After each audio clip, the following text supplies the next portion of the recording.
es estigmatizar a los barrios trabajadores, estigmatizar a los barrios más humildes de la capital, ¿no? Y confinarnos en nuestras casas. Muchísimas gracias.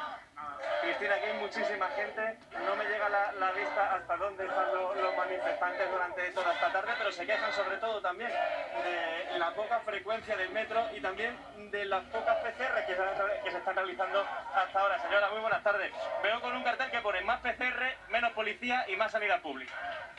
Claro, es que la policía ¿para qué viene? ¿Para darnos palos? Es que se supone que la policía tenía que ir a por Ayuso y a por Almeida y detenerlos a los dos, porque lo que está haciendo en nuestro barrio no vale para nada, no va a valer para nada. Vamos a seguir yendo a trabajar, mis hijos van a seguir yendo a trabajar. ¿Es usuaria del metro de Madrid? Yo no, porque yo ya soy mayor, pero mis hijos sí. Entonces van a seguir yendo a trabajar, ¿qué va a pasar? ¿Me da miedo por cómo van los vagones de metro? Pues claro que me da miedo, porque no se han tomado medidas, no han puesto más vagones, la gente se hacina de una manera terrible y esos son los contagios que tenemos. Con las zonas más pobres de la ciudad. Nos vamos a ir hasta La Latina. Cristian Calcerrada, buenas tardes.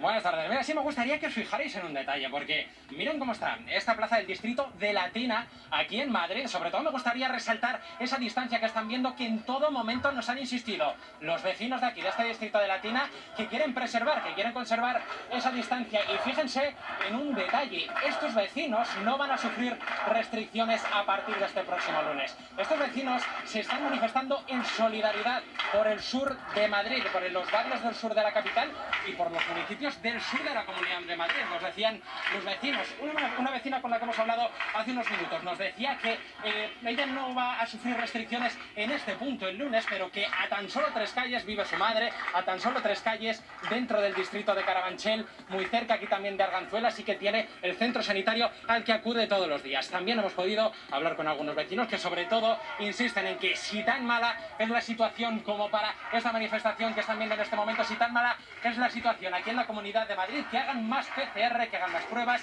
que refuercen el sistema sanitario, que refuercen la situación en los centros de sanidad de aquí, de estos pequeños barrios.